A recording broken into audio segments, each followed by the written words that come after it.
biasa aja. Bunda juga seumur kamu punya pacar biasa. Ini bukan sesuatu hal yang gimana-gimana, biasa aja. Nah itu lama tuh.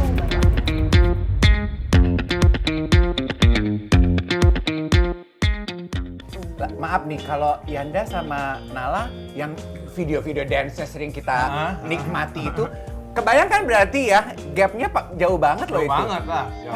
Tapi sosok kamu tuh jadi idola banyak orang tua karena kok kayak gap orang tua sama anak tapi vibe-nya tuh kayak temen gitu loh, Ren. Iya. Berarti sebenarnya video-video kamu dance sama Nala tuh kayaknya dari mulai COVID deh ya? Iya, dari awalnya. Dari COVID, betul. Nala juga masih Yang ambil ada kerjaan apa-apa di dalam rumah. Jadi Iya betul. Nala tuh anaknya aktif banget, dia balet, dia dance, dia gimnastik, dia ada basket apa segala macam. Begitu COVID dikurung di apartemen kan nggak gede ya gitu. Bapaknya kan pengangguran toh. Tapi lo jago loh Yanda bisa ngikutin beat dan Banget. ngapalin koreo. Banget. Nggak sanggup loh. Nah, aku tuh sebenarnya nggak mikir kok bisa ya orang-orang pada amazed dengan gerakanku. Sedangkan itu sebenarnya aku tuh dulu memang waktu SMA itu aku suka break dance. Gitu, break dance gitu kan.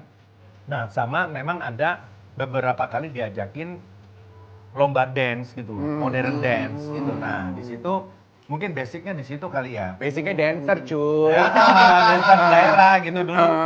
Ada lomba merebutkan piala Guru Soekarno Putra. Oh, itu tuh yang itu terdepan tuh. Itu. Nah, kebetulan Nala itu waktu itu umurnya 7 tahun. Oh, ketika pertama kali mulai. Pertama kali dancing. mulai. Dia tuh tadinya kita post. Jadi Kan nggak tahu punya sendiri sosial kan. media. Nggak punya sosial media. Terus Boleh. tahu sendiri dong, dulu kan mainnya kan sama Naura, sama Neona, gitu, Pada sama punya, Deden itu kan karena pada udah lebih punya. tua. Suka ngedance. Nah, Nala itu pengen, Yanda aku pengen dance. Ya udah, Mona bilang, udah bikin aja, nggak usah posting. Oke, aku bikin lah. Tapi nggak usah diposting, banyak tuh videonya. Suatu saat, Yanda kok di TikTok nggak ada gitu sih. Nala, hah?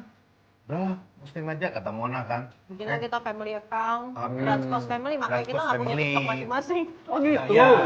Iya. Aku nggak punya bilang, TikTok. Sayang, lu pasti malu aku bilang kayak gitu. Udah nggak apa-apa nyenengin dia sekali aja. Foto berdua. Ah, ya udahlah itu pakai akunnya kita keluarga. Di-share. Tiba-tiba waktu aku nganterin anakku ke sekolah tuh ya Semua orang nonton komentar. pada bilang, "Ra, lu gila luas banget ya," gitu. Terus Iya. bapak-bapaknya gara-gara lu tuh anak gua pada minta dance semua gitu. Sekarang mah bukan cuma Vira, orang katanya tadi video yang kita spill, kita puterin itu penyanyi aslinya DM minta Iya, dance DM lagunya. Jason DM aku. Derulo. Apa ya? Jason Derulo. Orang bule. Bule. Tapi by the way, anak kalian yang cowok siapa? Yang anak laki? Baraka. Baraka. Ada Baraka, ada Balin. Baraka itu kan juga udah semakin besar ya, udah semakin Iya, remaja 17 tahun. 17 tahun. Wah, udah 17. Mulai ada perubahan cara mengasuh nggak sih kalau udah anak 17 tahun? Pasti. Apalagi laki-laki kan? Kebetulan anakku yang laki ini sweet Masih udah banget. Sweet, baik dia. Dia baik, Oh, dia gitu suka ya? bantu Nice kita boy. ngurusin. Justru yang dar-dar tuh Cewek-cewek. Enggak cewek. Cewek-cewek nih yang dar-dar. Kalau cowok ya standar lah ya, sekolah agak kurang Ya, tertarik ya sama ya. sekolah sih ya gitu. Wajar. Cuma manis anaknya, manis anaknya nggak aneh-aneh. Udah mulai suka-suka dong.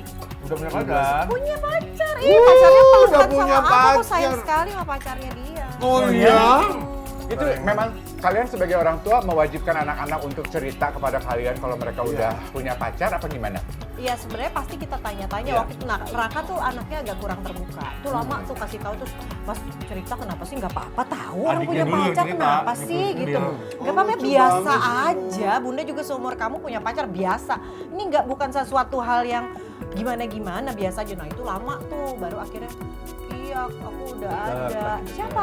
Bunda kenal mamahnya siapa gitu. Nah itu tuh lama tuh. Terus sampai akhirnya dibawa ke rumah ya udah sekarang bareng sama adik-adiknya sama udah kayak ya kemana-mana misalnya kita weekend kemana ya ikut juga anaknya itu.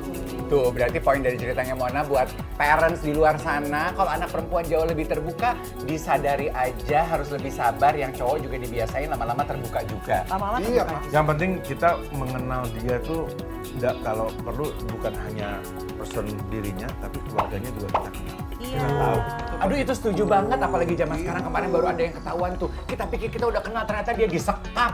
Oh my god, oh my god. Yang mana? Aduh ada ABG dari Bandung. Coba dari video tadi ini mengenaskan sekali ya. Kita tidak bisa tampilkan videonya seperti apa. Nah, namun di sini ada Mas Indra dan juga Mona untuk melihat kasus ini seperti apa. Aku ngikutin banget lagi. Oh iya beritanya. Iya, ngikutin banget. Terus nyari video-videonya juga di YouTube, pengen penasaran kan.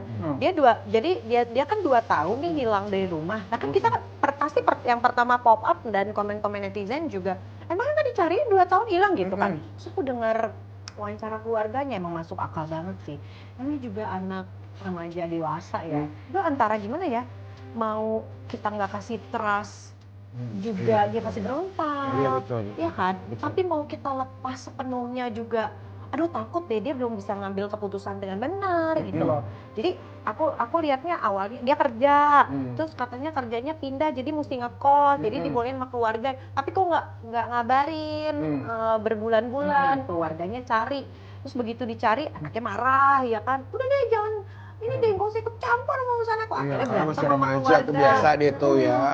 Makanya kita tuh selalu Iya. bilang kalau di Konflik keluarga gitu loh. konsep parenting kita sih, kita selalu bilang sama anak-anak itu bahwa kalau di situasi yang kalian memang tidak terlalu menguasai, yang pertama itu adalah Oh iya, ini kita dulu. ngajarin cara menghadapi situasi sulit. Karena Oke. kan situasi sulit Sangat dia rumit. penting.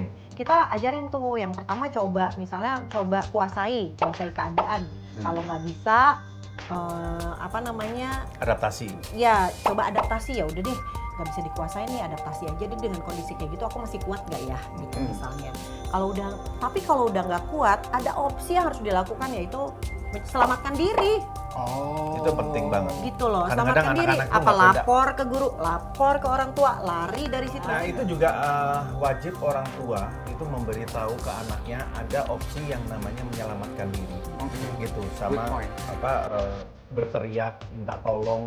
Cara minta tolong pun harus kita ajarin, karena anak-anak kecil itu begitu digendong dia dibawa kabur gitu kan, pernah tuh ada kejadian tuh dibawa ke kamar mandi tuh, ini anak saya gitu.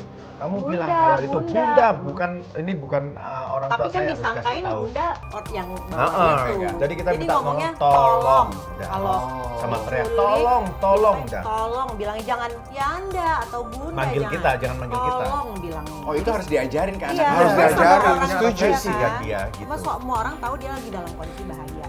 Benar.